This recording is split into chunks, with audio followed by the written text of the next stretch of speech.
those. Yes, sir, Just, please. Yes, sir, general definitely. notes. Communication is very big, especially when you're presenting your idea, right? So I did write down a couple of things, and it was repeated several times throughout the evening, but I do want to make sure I emphasize some of these notes. Your funding requirement, right? What you're looking for in terms of funding, what your valuation of your company is, and how that money is going to be utilized, right? I'm buying 5% of equity into your dream, into your passion, but how is that money going to be utilized, right? I don't want money to be invested and not know where that's going. So that kind of specificity is important.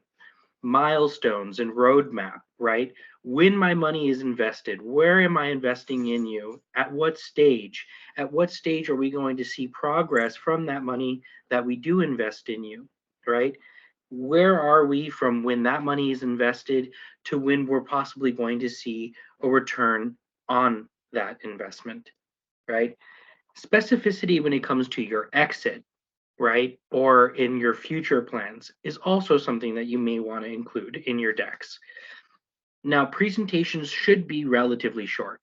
Investors don't have very much time, right? We also, a lot of us, I'll speak for myself, don't have a very high attention span, right? We've heard a lot of pitches.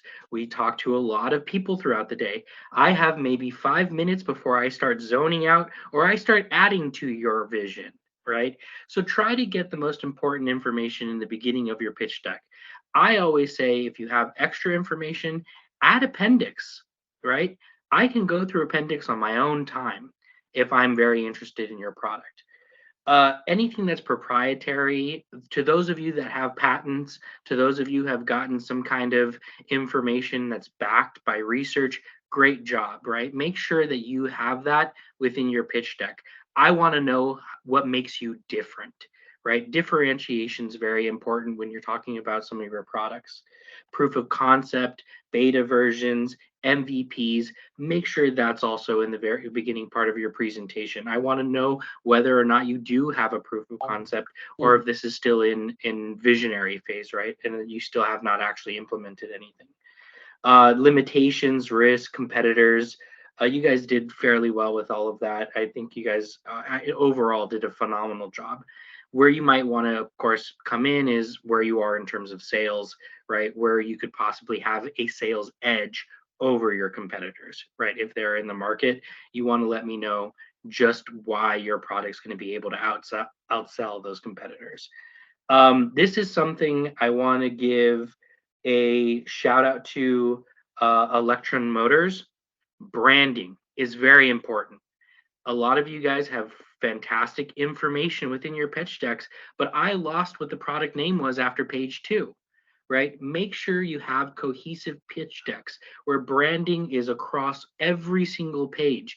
Utilize your name as much as you can every single time you turn a page.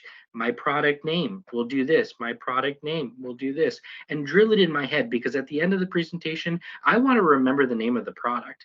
I may not remember your name, but if I'm going to Google your product, I do remember that, right? So that's just something that you want to make sure that you're somewhat aware of. Know your audience.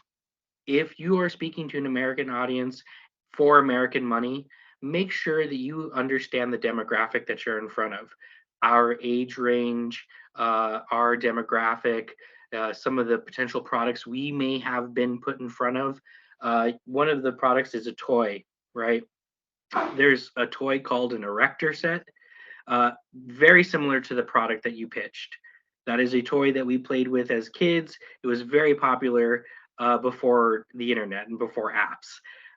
So that, check that out. If you know someone within a certain age range played with certain toys, right? Look that up. Create some form of nostalgia. Create some sort of bridge to make a connection between us. I think that's also very important. That's just a communication preference. It may not be necessary depending on who you're in front of, but it's good to have that in the back of your head. That also brings up potential lawsuits, right? If there is a product that exists like yours, make sure you do plenty of market research to see if you might run into anything. Other existing patents for design, other existing elements that you might run into, that people have some sort of grasp on your product, even though you may not have been made aware of it within your market, right? Just a general note, I bootstrapped my business partner and I bootstrapped our first business entirely. Our second business, we raised very minimal on our Series A, and we took it to a unicorn on that Series A with very little investment. So I want to say, if you do have options to raise money unconventionally, look into those options, right? The two health apps that were presented this evening, phenomenal, right?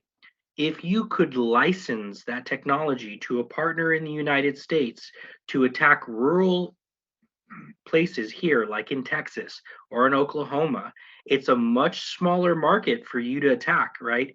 India is a lot bigger than the United States. In Texas, rural countries, Wyoming has like 15 people. It is a very small state, super spread apart. If you can capture a state like Wyoming through a licensure partner here in the United States, you are going to be able to raise the money you need through a license to develop the technology, have a partner implement that technology, and there's your proof of concept, where then you can do a much bigger market capture in India. So that's just something I wanted to put out there as a suggestion. Bootstrap where you can, build what you must, borrow what you can, and that's pretty much the last of my notes. I just wanted to make sure I put that out there for you guys. You did all a wonderful job, and you guys should be proud of yourselves. Give yourselves a little pat on the back.